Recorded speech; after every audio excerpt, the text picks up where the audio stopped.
नमस्कार, तेजस्विनी में आप सभी का स्वागत है। कहते हैं जिंदगी इम्तिहान लेती है, लेकिन ये इम्तिहान, ये एग्जाम कब होगा इसकी कोई डेट नहीं होती और इसलिए कोई भी व्यक्ति इसकी तैयारी नहीं कर सकता। लेकिन जो व्यक्ति इस इम्तिहान में पास हो जाता है वो असली होनहार कहलाता है। और हमारी आज की तेजस्विनी भी ऐसी ही हैं, जिन्होंने इस एग्जाम को पास किया, जिंदगी से लोहा लिया और आज भी लोहा ले रही हैं। हमारी आज की तेजस्विनी जो कि एक खिलाड़ी हैं और बहुत मजबूत इरादों वाली हैं, योगा इंस्ट्रक्टर भी हैं। हमारी आज की तेजस्विनी प्रज्ञा। वो एक एथलीट है। Shot put, javelin, discus throw, table tennis उसके प्रिय खेल हैं। योगा इंस्ट्रक्टर है, शिक्षक है, एक माहिर वक्ता है। ये सारी खूबियां उसकी अशक्तता के बावजूद हैं। शरीर के निचले हिस्से से पूरी तरह से अशक्त होने के बावजूद प्रज्ञा गिल्डियाल में वो सभी विशेषताएं हैं जिनका एक आम इंसान में इतना सब एक साथ होना नामुमकिन सा लगता है। महज 22 साल की उम्र में एक दुखद हादसे ने प्रज्ञा को जीवन भर के लिए शरीर के निचले हिस्से से अशक्त कर दिया। ऐसा लगा कि प्रज्ञा के सारे सपने पल भर में खत्म हो गए। लेकिन प्रज्ञा ने जो सपने देखे थे उसे उसके जबरदस्त हौसलों ने पंख दे दिए। प्रज्ञा ने स्पाइनल इंजरी के मरीजों को योगा का प्रशिक्षण देने का फैसला कर लिया। यही नहीं, एक्सीडेंट से पहले प्रज्ञा ने जिन जिन रुचियों को अपनाने का ख्वाब देखा था उन सभी को विकलांगता के बावजूद हासिल कर लिया। आज प्रज्ञा गिल्डियाल एक ऐसी योगा इंस्ट्रक्टर हैं जो व्हीलचेयर पर योगा का प्रशिक्षण दे रही हैं और एथलेटिक्स में देश के लिए अंतर्राष्ट्रीय पदक के सपने को संजोए पूरी लगन और तन्मयता से जुटी हैं। इस वर्ष best sports person with disabilities के खिताब से नवाजी गई प्रज्ञा गिल्डियाल हैं हमारी आज की तेजस्वी।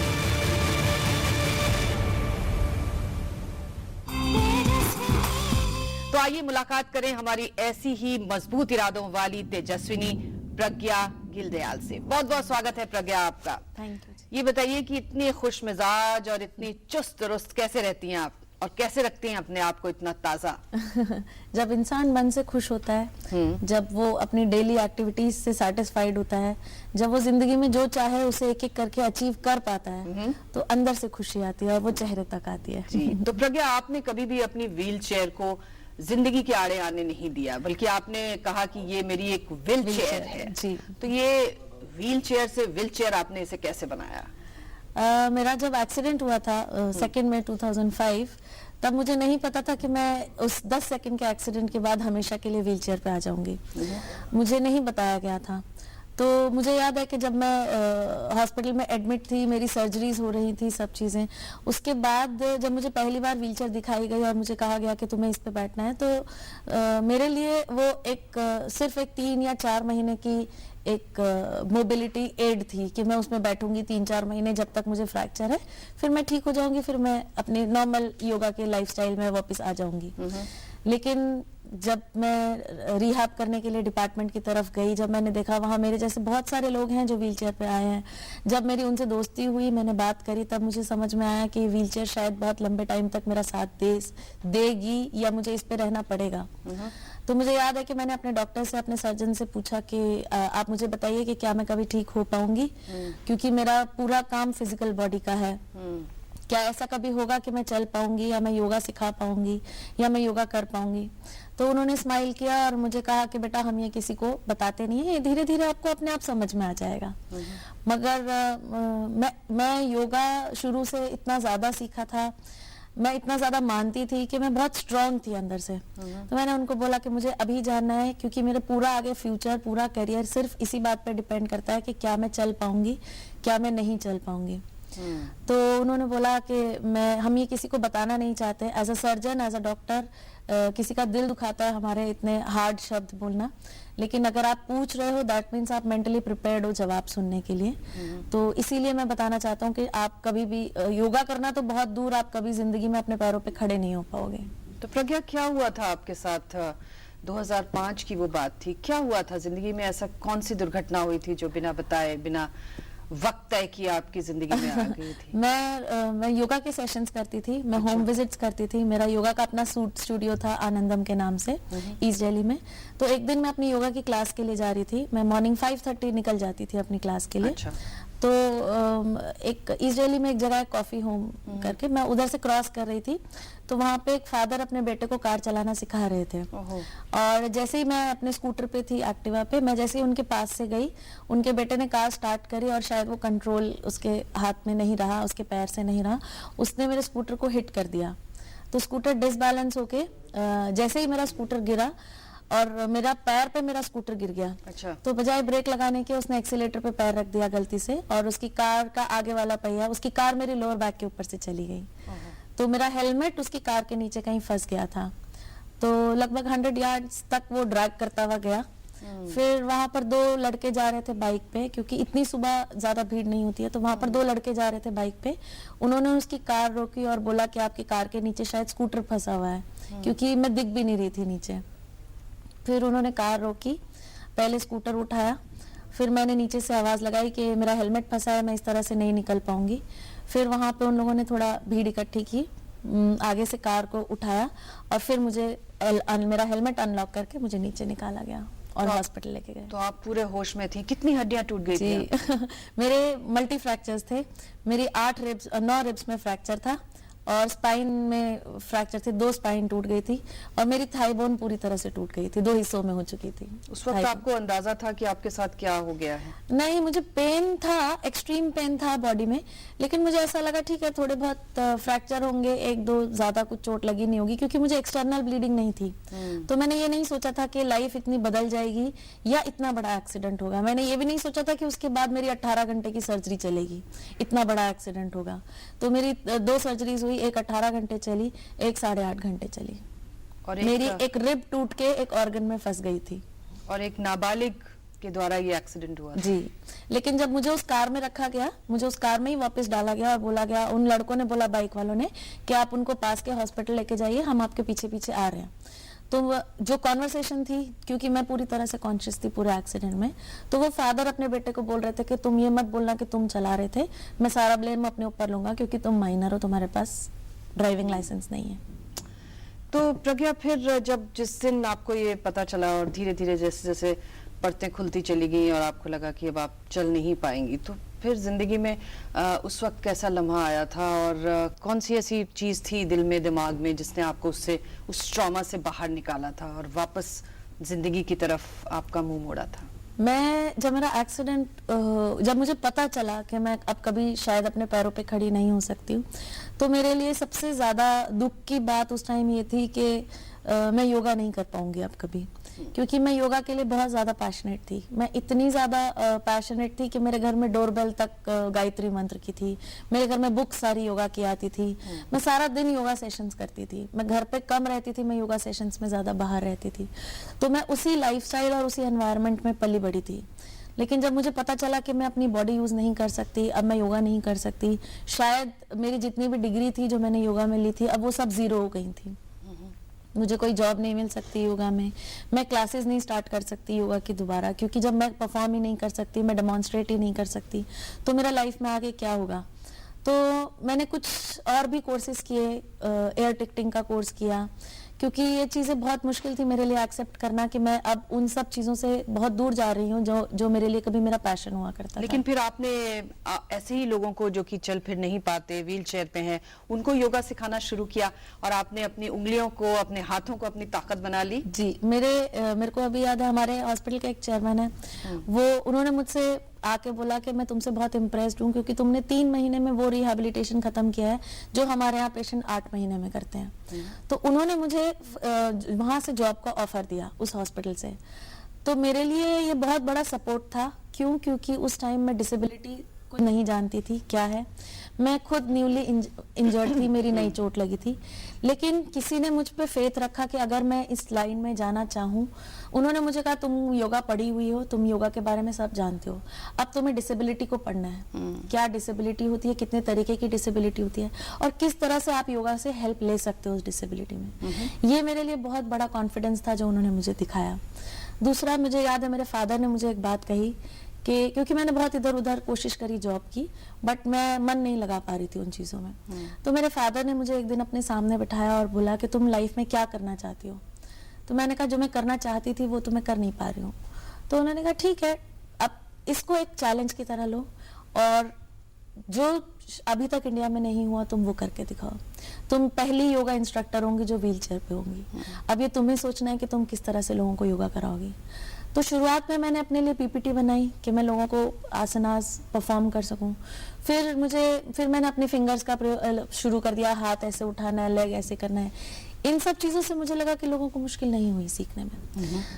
लकीली लोगों ने मुझे एक्सेप्ट किया एज अ योगा इंस्ट्रक्टर कि मैं व्हीलचेयर पे थी, मैं उन लोगों को योगा भी कराती थी और धीरे धीरे काउंसलिंग करती थी कि अगर किसी को कोई टेंशन है, कोई स्ट्रेस है। जी, मैं उसी बात पे आना चाह रही थी कि डिसेबिलिटी तो अपने आप में जो है वो है, लेकिन योगा से किस तरह से उससे पार पाया जा सकता है, ये एक बड़ी कमाल की बात है। और आपने बहुत सारे लोगों को ये चीज़ सिखाकर उनको उस चीज़ से निकाला भी है।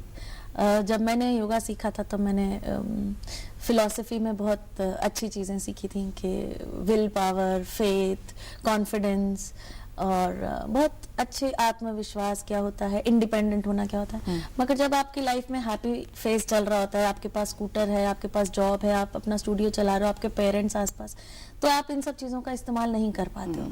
जब आपकी लाइफ का वो फेज आता है कि आप बहुत ज़्यादा दुख में हैं, आप होपलेस हैं, आप जीरो पे आके खड़े हैं, तब समझ में आता है कि विल पावर कहाँ क्या चीज होती है, क्या यूज चीज होती है। है। तो मैं अपने आप को बहुत लकी मानती हूँ कि मैंने शुरू से अपने आप को योगा में रखा, और क्योंकि मैं योगा में थी तो मुझे अपने आप को उस दुख से, उस ट्रॉमा से बाहर लाने में अपने आप को हेल्प मिली।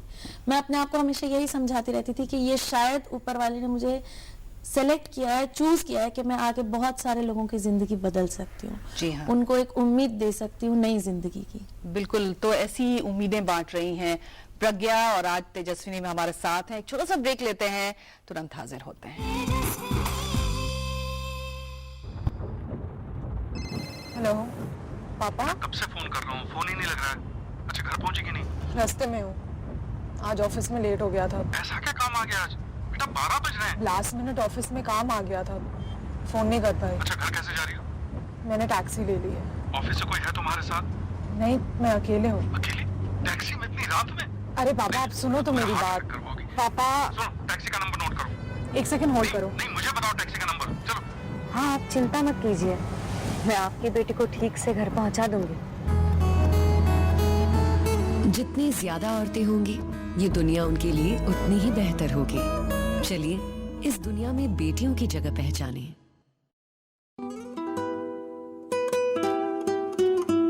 कोई चेहरा है कोमल कली का, रूप कोई सलोनी परी का, इनसे सीखा सबक जिंदगी का, बेटियां तो है लम्हा खुशी का। ये अगर हैं तो रोशन जहां है, ये ज़मीनें हैं और आसमां है वजूद इनसे ही आदमी का, बेटियां तो है लम्हा खुशी का। हमने रब को तो देखा नहीं पर नूर ये है खुदा का ज़मीं पर, एक एहसास है रोशनी का, बेटियां तो है लम्हा खुशी का। इनसे इनकी अदाएं न छीनो, इनसे इनकी सदाएं न छीनो, हक इन्हें भी तो है जिंदगी का, बेटियां तो है लम्हा खुशी का, बेटियां तो है लम्हा खुशी का।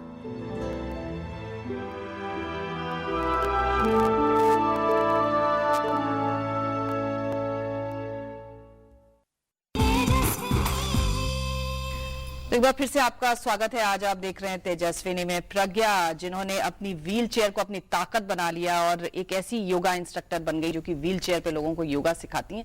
लेकिन उसके साथ साथ हम जानते हैं कि आप एथलीट भी हैं और आप भारत के लिए खेलती हैं। आपने नेशनल इंटरनेशनल प्रतियोगिताओं में आप गई हैं।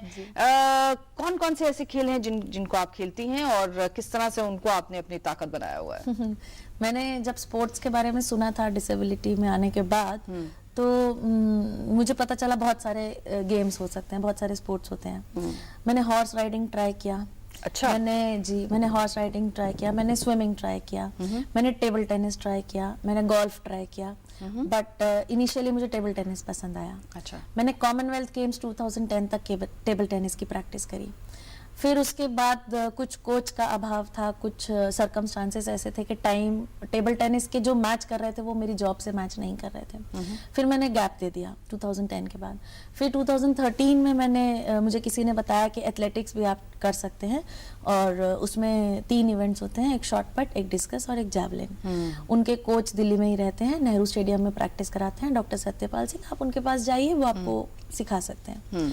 फिर मैं वहाँ गई, अच्छा, मैंने उनको बताया तो उन्होंने कहा ठीक है हम शुरू करेंगे। जब मैंने स्टार्ट किया तब मैंने ये नहीं सोचा था कि मैं इंटरनेशनल लेवल तक की प्लेयर बन सकती हूँ।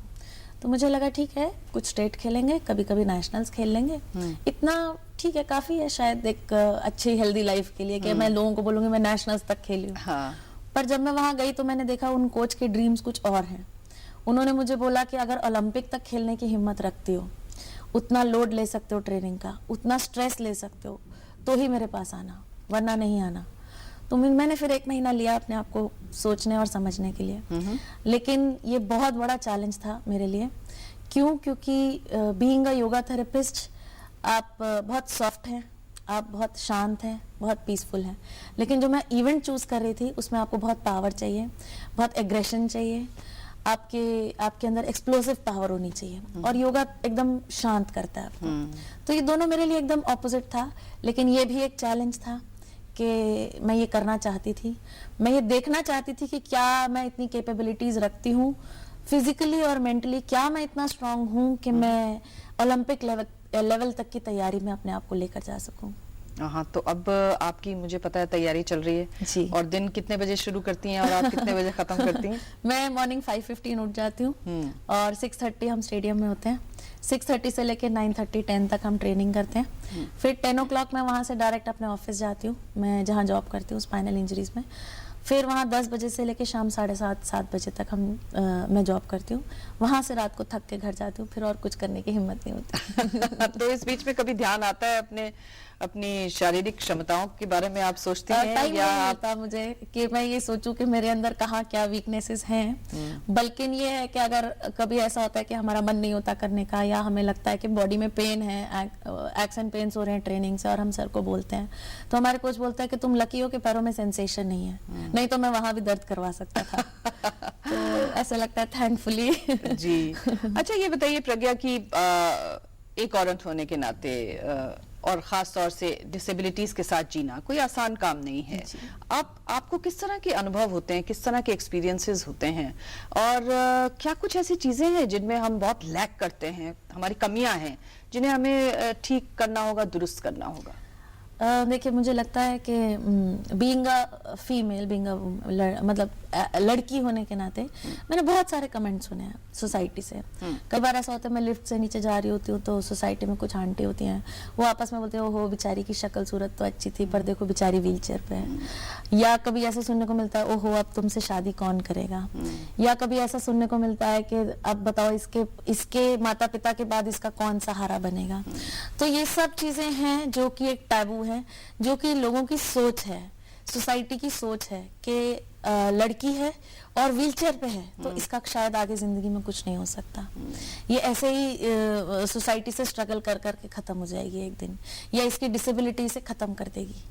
लेकिन जो मेरा एक्सपीरियंस रहा है, अगर आप स्ट्रांग हैं, अगर आप दुनिया को ये प्रूव कर सकते हैं कि आप लड़की होके भी स्ट्रांग हैं, आप व्हीलचेयर पे होने के बावजूद स्ट्रांग हैं, अगर आप इतनी विल पावर रखते हैं कि आप दुनिया की नजर से नजर मिला सकते हैं और बहुत प्राउडली कह सकते हैं कि मैं किसी पे बोझ नहीं हूँ, मैं इतनी स्ट्रांग हूँ कि मैं दुनिया के काम निकालती हूँ, दुनिया मुझसे कहती है कि मेरा ये काम कर देना, या वहाँ जा रहे हो तो मेरे लिए ये कर देना, वो कर देना, तो मुझे नहीं लगता कि मुझे किसी की ज़रूरत है, या मैं किसी पे निर्भर हो सकती हूँ, या मैं किसी पे बोझ बन सकती हूँ। और वही चीज़ मुझे सोसाइटी से मिलती है, क्योंकि मैं अपने आप को इस तरह से रिप्रेजेंट करती हूँ तो सोसाइटी मुझे कोऑपरेट करती है। बेचारापन या अबला उसको कहा जाता है जो अपने आप को उस तरह से बना कर दिखाता है। मैं ऐसे नहीं बन के देखती, या मैं ऐसा नहीं बना कर दिखाती, और ना मैं हूँ। तो मेरे लिए वो एक्सपीरियंसेस आते हैं, लेकिन उनकी तरफ से आते हैं जो नहीं जानते हैं, जो उतना एजुकेटेड नहीं है, जो नहीं जानते हैं कि लड़की क्या क्या कर सकती है, उसकी क्या पावर है। प्रज्ञा, लेकिन ये बताइए कि खास तौर से मूवमेंट में किस तरह की दिक्कतों का सामना करना पड़ता है? एक ऐसे व्यक्ति को जो कि व्हील चेयर पे है, क्योंकि जब आप चलते हैं उस वक्त आपको हर्डल्स नजर नहीं आते, लेकिन जब आप व्हील चेयर पे होते हैं तो आपको पता चलता है कि कितने हर्डल्स हैं। उस दृष्टिकोण से आपको क्या लगता है, हमें क्या कुछ मतलब आप देखती हैं खासतौर से बड़े शहरों में, छोटे शहरों की भी अभी हम बात नहीं कर रहे, लेकिन बड़े शहरों में भी क्या आपको लगता है कि उस तरह की सुविधाएं मिलती हैं, उस तरह की एक्सेसिबिलिटी है हमारे यहाँ?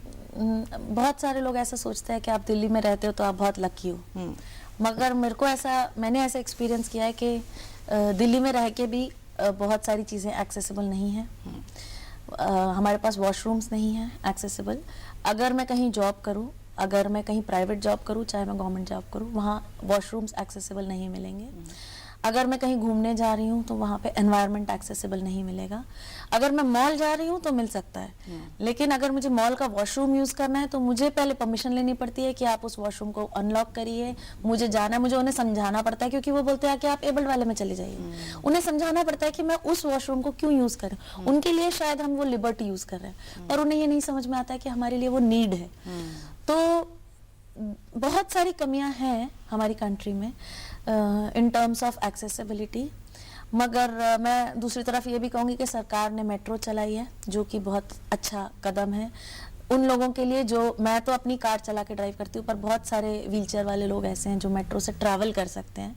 मेट्रो के आसपास असिस्टेंस प्रोवाइड की गई है, जो कि एक हेल्प है सरकार की तरफ से लोगों को। लेकिन बसेस हैं, लो फ्लोर बसेस चलाई हैं, लेकिन प्रॉब्लम यह है कि उन बसेस के लिए बस स्टैंड नहीं है।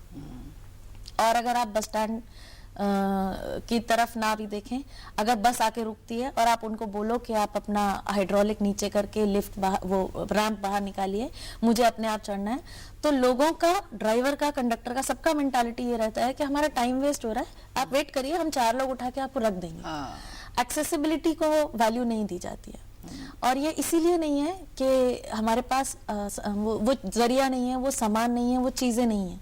हमारे पास सब है, हमारी कंट्री में बसेस हैं, मेट्रोज हैं, सब चीज़ें हैं, मगर लोगों के पास समझ नहीं है, लोगों के पास नॉलेज नहीं है।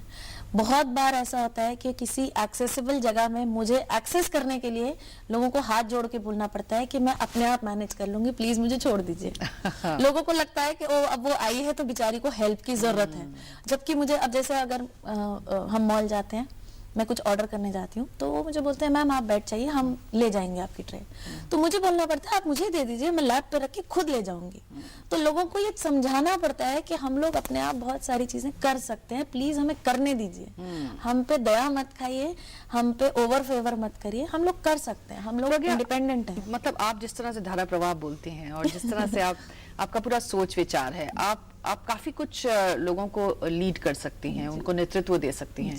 तो क्या इस तरफ भी आपने कभी सोचा है कि मैं कुछ इस तरह का एक्टिविज्म करूं जिसमें हम इस तरह की लोगों की आवाज को आगे बुलंद कर सकें, उठा सकें, सही मंचों पर उनका प्रतिनिधित्व कर सकें? मेरे को 2005 में चोट लगी थी और 2009 में मुझे ह्यूमन राइट्स के कोर्स के लिए सेलेक्ट किया था यूनिवर्सिटी ऑफ कनेक्टिकट से। उन्होंने मुझे स्कॉलरशिप में उधर बुलाया था, तो मैंने लीडरशिप ट्रेनिंग करी है यूएस से।